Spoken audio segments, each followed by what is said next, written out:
Hello, ladies and gentlemen, and welcome back to Attila Total War, Age of Charlemagne. Today's faction that we're going to be checking out is the Kingdom of Asturias, and I apologize, I'm probably butchering that name, but they are the predecessors of the kind of Spanish kingdom. They're located in northern Iberia, and they're an interesting group. They're a Christian group in a primarily Islamic Iberia for this campaign, so you will have a lot of contenders in that area, but a lot of room to expand without upsetting your other Christian allies, so that's always good. So their faction traits are they have a plus 50% ambush chance, and they can raise and abandon settlements, which is unique. Nobody else can raise and abandon settlements in Age of Charlemagne. So that does add some interesting campaign traits for them, although they personally do not interest me overly much. They don't really tickle my fancy, but let's go ahead and look at their roster really fast. And let's see here, Kingdom of Asturias. So they're put on settings here again, so you guys are unit info, so you can guys check this out. So they only have the Royal Guard Cavalry as their general unit. They don't have an infantry unit, which is unfortunate, but it is a good cavalry unit, so no foul there. Now, spear infantry is where things get a little bit interesting. They have what we have. They have the classical Age of Charlemagne no helmet to veteran helmet infantry. So you have levy spearmen, no helmet, then spearmen with helmet. But then they have something different. They have tribesmen and ambushers. Now, these basically are spearmen, but they have precursor jabs, which is something unique in this game. In Attila and Rome 2, a lot of things did have precursors. It wasn't super uncommon to see precursors. But in this game, it's extremely uncommon. And in fact, I believe these are two of the only units that have precursors that are actually infantry units. So this makes them very effective against cavalry because not only do they have spears to fight cavalry in melee combat, but they also have precursors, which are very effective deterrents for cavs. So they are pretty effective that way.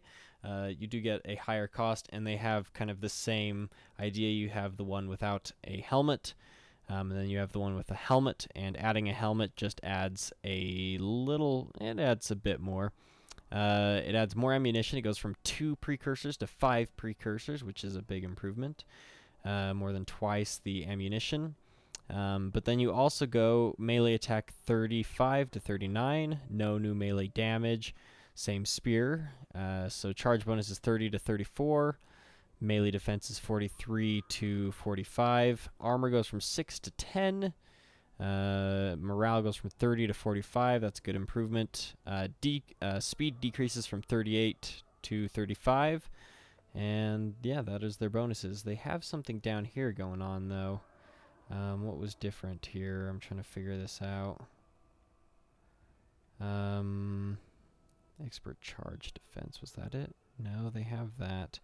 I believe it's this guerrilla deploy. Yes, they have guerrilla deployment. The ambushers do, but the tribesmen do have rapid advance over them. Anyways, so let's move on to melee infantry, where they do have a decent selection.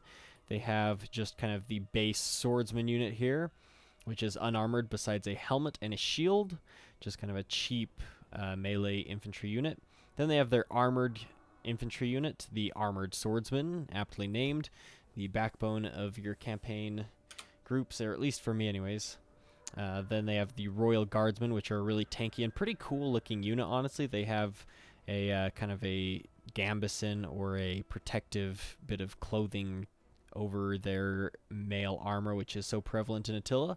So they're pretty cool looking, and they have great stats. They have 39 melee attack, 40 melee damage, a small charge bonus, but they have great melee defense at 77, great armor at 60, good morale at 51, so they're a pretty good unit. Skirmishers, they have no bows, no archers, just skirmishers, so just javelin men. They have levy skirmishers, skirmishers with a helmet, and then they have skirmishers with chainmail. Not much changes besides their armor. Well, going from skirmisher to noble skirmisher actually changes quite a bit, but levy to skirmisher doesn't change barely anything. And you wouldn't think it would for 100 extra gold. But from skirmisher to noble skirmisher, you do see a pretty marked change in stats. Things like melee attack going from 7 to 20, charge bonus 2 to 20, melee defense 22 to 62, armor 10 to 46, morale 28 to 37, speed decreases from 40 to 35, missile damage goes from 70 to 90, so that's pretty damn high missile damage. Pretty tough units. They also have a good selection of melee cav. They have Iberian cav, so they have a cheap melee cav unit. Then they have a heavily armored royal cavalry. And then they even have royal knights, which are even an upgrade from that. And they have some great stats. And they do actually have some access to skirmisher cavalry, which are a rare thing to see in this game. They have raider cavalry, and they have Ginates, which I'm probably pronouncing wrong. But yeah.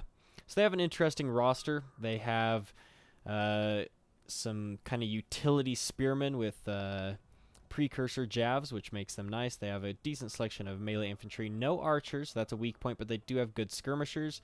They have great melee cavalry. No shot cavalry, but they do have some skirmisher cavalry. So kind of an interesting faction, and you will be going up against Islamic factions in the campaign to start out with.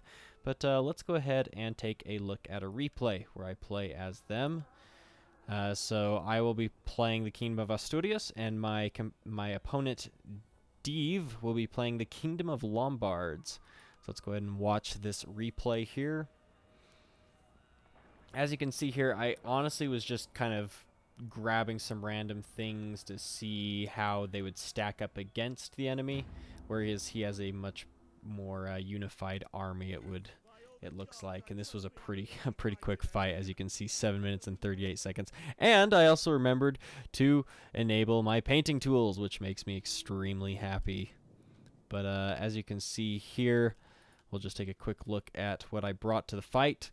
So you will notice that, again, like always, I have kind of a similar build to what I normally do. I like to have my skirmishers up front, followed by a heavy line of infantry, my general, making 3 lines of my main body, and then on my flanks, I like to have flanks of spears, followed closely behind by my cavalry. These spears kind of provide a, what's the right term for it? Kind of a screening force. They provide a screening force against other enemy cavalry charges or enemy spears charging into them, and also screen them against archers, which he does have archers on his flanks, so that will come in handy. And I have the same thing over here, but I also have not just Iberian cav on this flank. I have 2 Iberian cav, but I also have 1 unit of royal cavalry here, which is nice. These spears on the sides are just regular spearmen. But over here, I do have a unit of tribesmen. So these ones do have some javelins they can throw. And then I just have some regular levy skirmishers. I think 2 of those. Yes, 2 of those. And then my main infantry line, I have 2 units of just regular swordsmen, kind of the lightweights here. Then I have some armored swordsmen, which are some of the tougher ones. They actually have armor. And then here are the Royal Guardsmen that I like so much. As you can see, they do have kind of this gambeson. Again, I'm not sure if I'm using that term correctly. Over their chain mail with an aventail coming down from their helmet, which looks really nice. So overall, I think they look like a pretty cool unit. They also have kite shields, which is unique. A lot of units in this game have round shields.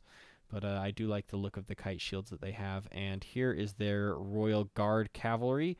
They are not a shot cav unit. They are simply a melee cav unit, but they look good. So I'm going to just go ahead and play, and I'm going to go look at their army now. So on this first flank, he has a group of Lombard horsemen, which are a lightly armored melee cav unit. He brought a Gastald swordsman, which is the elite sword unit of the Lombards. He also brought a levy archer there to help flank, or to help screen. And he brought actually 2 Gastald swordsmen on that flank. Now his main body is really strange, and it makes my main body very ineffective because I have a pretty tough group of infantry right here, whereas his entire main body of his army is right here. Oh, I can't even circle it all. Right here. That is a great line. Thank you, Dusty. You should teach art class. But yeah, so his main body of his line is 1, 2, 3, 4 of these axemans, the Lombard axemen. I don't think any of them are better. I think they're all Lombard axemen. Yes, they are.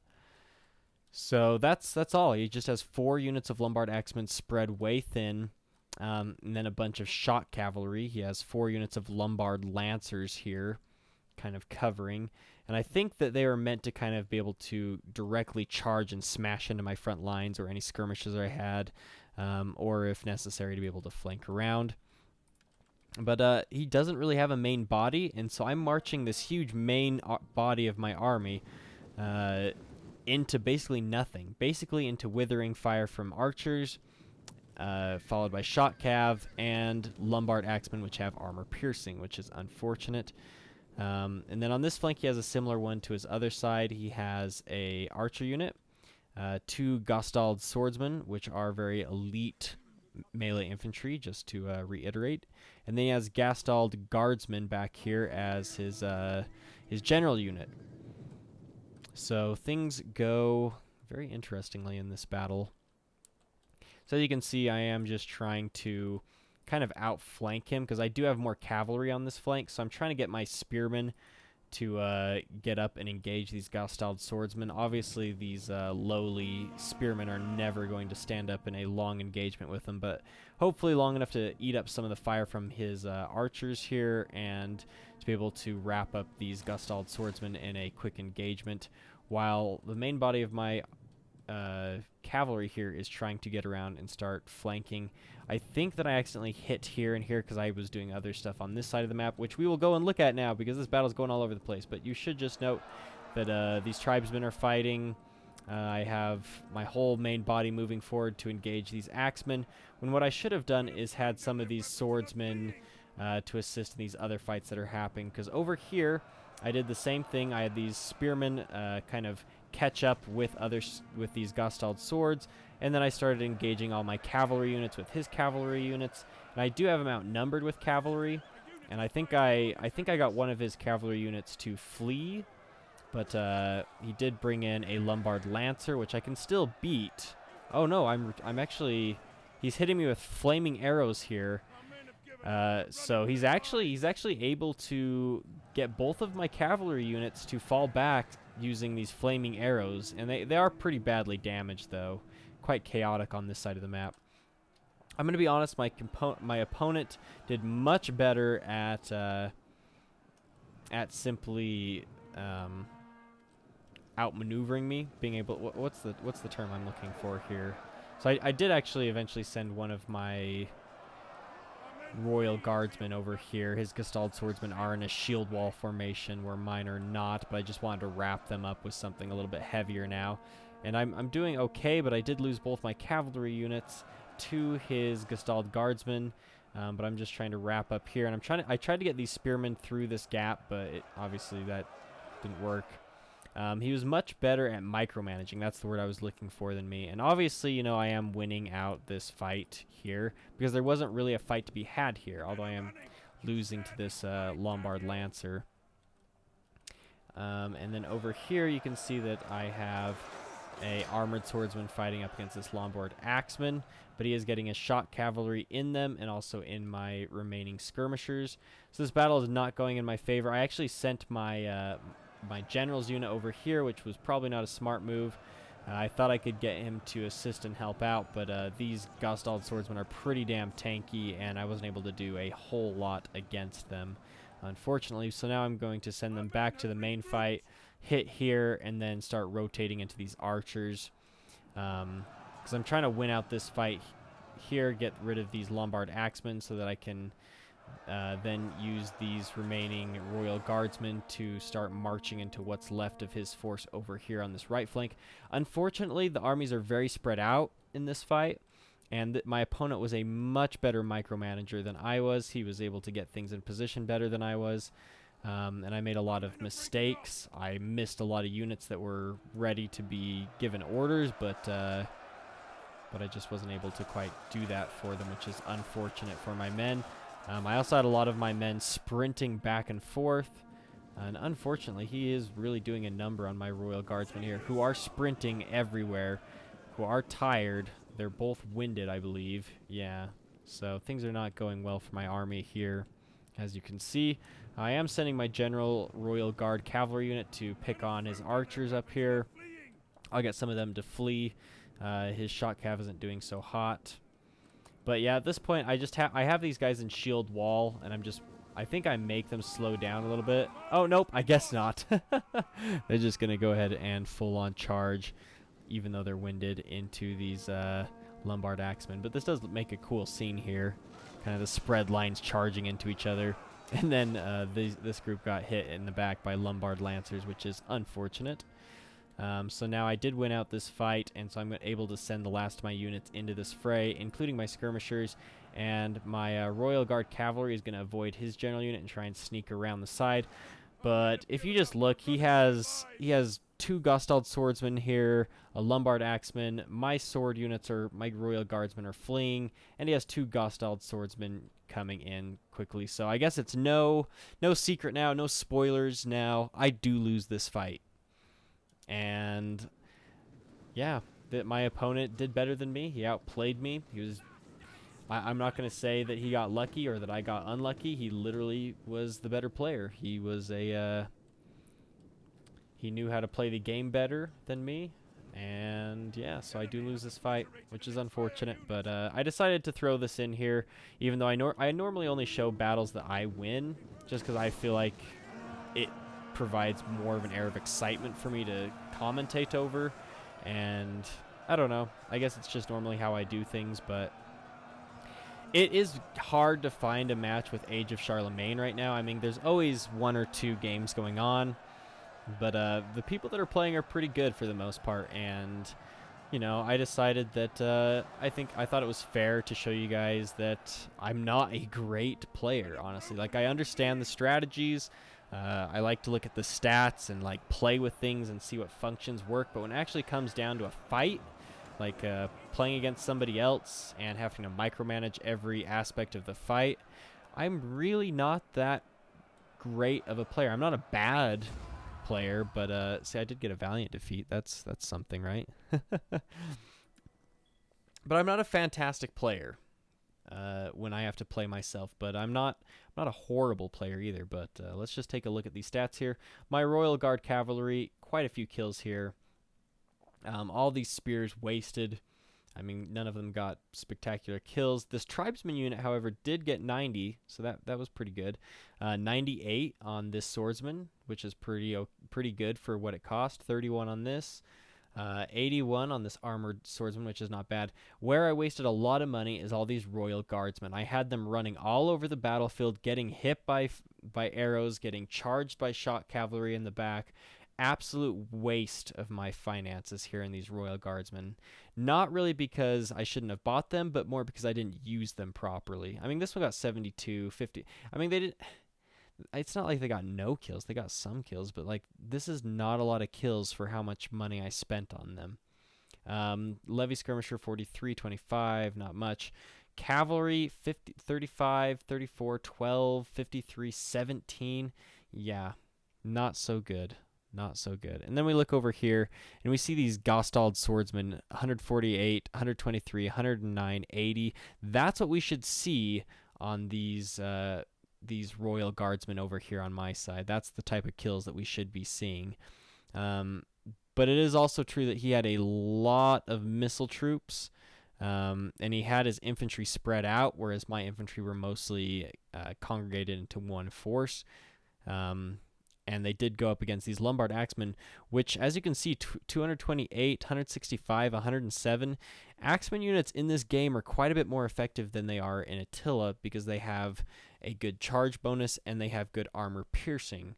So they become very effective against things like this armored swordsman and these Royal Guardsmen at countering them. And of course, his shot cavalry did quite well. with 165, 211, 78, 4 on this, which isn't good, 17 on this one, which isn't good.